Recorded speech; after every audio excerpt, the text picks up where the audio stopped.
कि कल की क्लास में हमने आपको व्यंजन की परिभाषा, व्यंजन के भेद व्यंजन के भेद मैंने बताया था आपको, स्पर्श व्यंजन और अंतस्थ व्यंजन, ऊष्म व्यंजन। तो आज हम पढ़ेंगे क्या, स्पर्श व्यंजन। स्पर्श व्यंजन नाम से ही स्पष्ट हो जाता है किसी को हम टच कर रहे हैं, यानी कोई जब हम बोलते हैं और जो बोलने के माध्यम हमारे हृदय से जो एक हवा निकलती है, वो हवा कहीं ना कहीं स्पर्श करते हुए निकलती है, यानी किसी स्थान को टच करके निकलती है, इसलिए उसे हम कहते हैं स्पर्श। स्पर्श का अर्थ होता है छूना। जिन व्यंजनों का उच्चारण करते समय जीभ मुंह के किसी भाग जैसे कंठ, तालु, मूर्धा, दांत अथवा होंठ का स्पर्श करती है, उन्हें स्पर्श व्यंजन कहते हैं।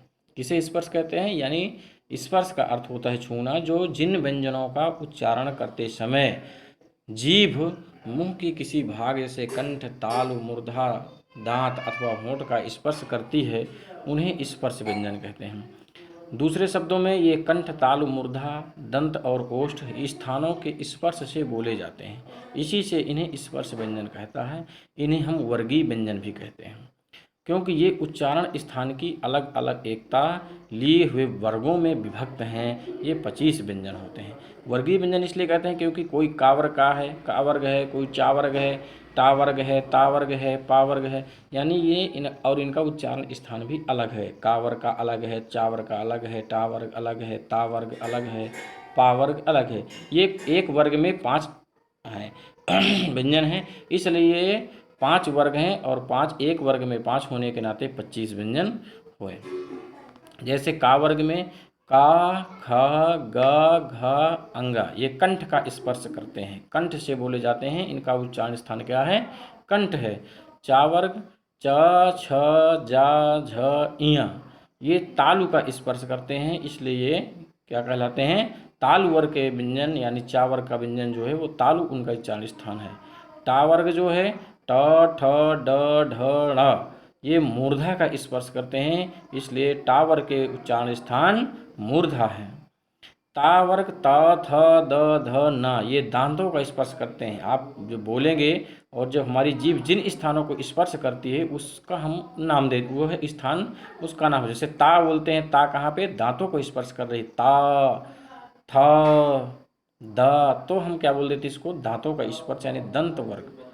पा वर्ग प, फ, ब, भ, म ये होठों को स्पर्श करती, प, फ, ब, तो होठों को स्पर्श करने के कारण इसको हम कह देते हैं ओष्ठ से बोले जाने वाले, तो ये पा वर्ग है। इस तरह से हमारे स्पर्शी व्यंजन 25 हैं, जिनका पहला का वर्ग, दूसरा चा वर्ग, टा वर्ग और ता वर्ग, पांचवा आपका पा वर्ग है। ठीक, अगला हमारा जो व्यंजन है वो अंतस्थ व्यंजन। अंतस्थ व्यंजन, अंतः मीन्स अर्थ, अंतः का अर्थ ही होता है भीतर, यानी हमारे उच्चारण के समय व्यंजन मुंह के भीतर ही रहे, उन्हें अंतस्थ व्यंजन कहते हैं। यानी जब हम कोई व्यंजन का उच्चारण करते हैं तो वो जब अंदर रह जाती है, अंतः रह जाती है, तो वो कहते हैं उसे अंतस्थ व्यंजन।